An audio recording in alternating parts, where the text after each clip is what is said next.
Artwork created by the mentally imbalanced hold a particular fascination to people because they provide a unique insight into an unseen world. They help us to understand how people with mental disorders experience the world around them. These artworks are often highly disturbing, conveying the full horror of their madness far better than any psychologist can. I have selected 4 artists whose work shows the nightmarish disturbance of their own minds. Richard Dadd was a Victorian-era painter born in England in 1817.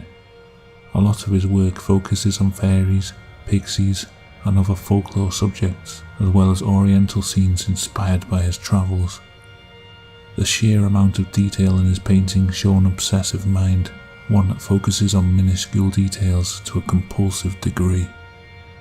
During a trip to Egypt in 1842, Richard Dadd's personality began to change drastically. He began to believe that his mind was being controlled by the Egyptian god Osiris and became violent and delusional.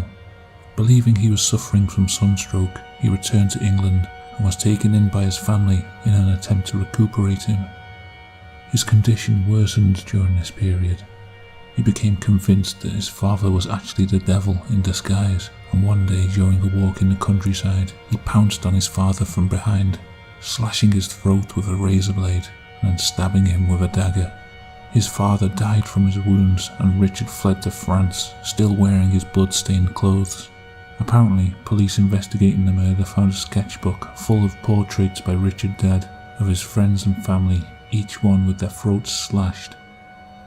In France, Richard was riding a stagecoach. He pulled out a razor and attempted to slash the throat of a random passenger, still thinking that the devil was pursuing him.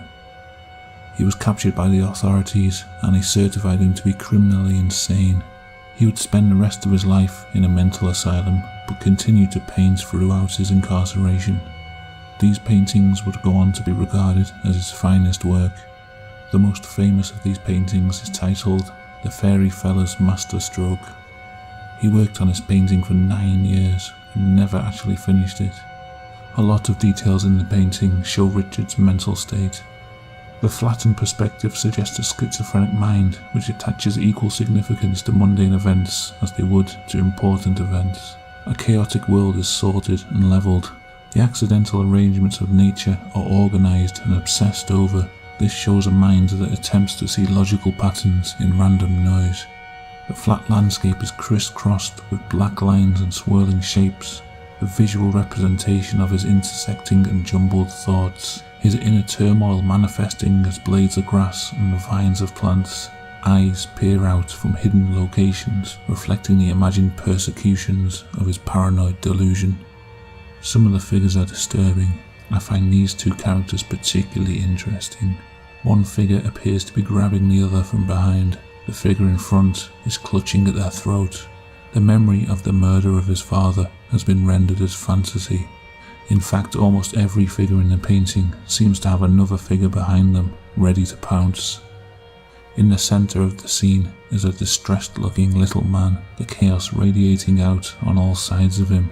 The blank stare and strange eyes of this man can be seen in many other of Dadd's paintings. This one is titled Agony, Raving Madness. The face could very well be a self-portrait, the eyes and face of the lunatic in the painting bearing a striking resemblance to the artist himself. Another painting in this series shows the same man with a bloodied sword standing over a corpse, a scene which Richard Dadd painted numerous times. It seems that he dealt with the memory of his crimes by attempting to fictionalize them. Perhaps this figure is a self-portrait, the artist realizing that no matter how hard he tries to escape into a fantasy world, the reality of his situation still surrounds him. In 1995, artist William Utermohlen was diagnosed with Alzheimer's disease. He began a series of self-portraits in order to document his mental ruin as the disease slowly destroyed his mind. Over the course of 5 years, William painted or drew pictures of himself looking in the mirror. They show a slow depersonalization as the artist becomes unable to recognize his own face. The paintings change from accomplished portraits to abstract shapes that vaguely resemble a human head, the dementia turning the world around him into a frightening blur of unidentifiable, shadowy figures. The final portrait is the most haunting. The tiny frightened eyes, like that of a rodent pressed into a fleshy mass of skin. One jowl hanging down to the side, his bulbous, misshapen cranium seems to be weighing him down, a useless dead weight hanging heavy on his neck. The dark line across his face, whether intentional or not, shows a head cracking under the pressure, a fragmenting mind, like an egg being smashed open. When compared to this 1967 portrait, it provides a chilling insight into the devastation wrought on the brain by Alzheimer's disease. Louis Wain was a freelance artist who specialised in drawing anthropomorphised figures of cats. In 1924, after his behaviour became increasingly strange and violent, he was diagnosed with schizophrenia and committed to a mental asylum. He continued to draw cats in the asylum, but his drawings began to change drastically. Instead of friendly and happy-looking cats, their expressions became sinister. Now they were being drawn looking hostile right out at the viewer.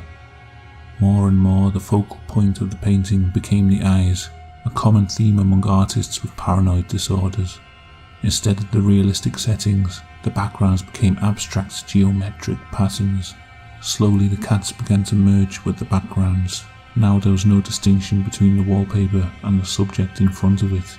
The cats themselves became increasingly disjointed and unusual, the patterns eventually growing so complex that they are hardly recognised as cats themselves. But even in these abstract images, central to all these pictures is the eyes, always staring out, menacing the viewer. Even when looking at a bunch of random shapes, you're still left with a feeling that you are being watched. Perhaps this was Wain's attempt to convey the nature of the paranoid mind, to find patterns in everyday events and to come to the conclusion that you are being watched with hostility by everyone around you. Ironically, it is thought that Wain's mental disorder was actually brought on by his love of cats, as a parasite in cat feces may have been the cause of his schizophrenia. In rats, this parasite causes a suicidal attraction to cats, making them very easy to catch. Perhaps this is why his love for cats turned into a disturbing obsession once the parasite took hold of his mind. The final artwork is not by a professional artist, but by a child. When photographer David Seymour visited a Warsaw home for mentally disturbed children in 1948, he asked various children to draw "home" on the blackboard. Then he took their photograph. Little is known about Teresa, except that she grew up in a concentration camp, and the things she experienced there destroyed her fragile mind. When David asked her to draw "home," this is what she produced. The frantic lines can be interpreted in many ways. Maybe coils of barbed wire, maybe plumes of smoke rising from a ruined building, maybe entrails spilling from a corpse. Perhaps her mind is so shattered by horrific memories that any attempt to recall the past causes her to scrawl these incoherent shapes. There are two photographs that show her drawing at different times. The later image shows that she may have been trying to draw some recognisable shapes, but this is lost in the swirling turmoil. In both photographs, her face tells us more about her mental state. Her terrified eyes bear the expression of a person whose mind has been wrecked forever by extreme psychological trauma. There are many more artists who suffered from mental disorders. In fact, there has been a direct link between creativity and mental illness. Maybe all the best artists were insane. If you enjoyed this video, please share it with your friends. Thank you for watching.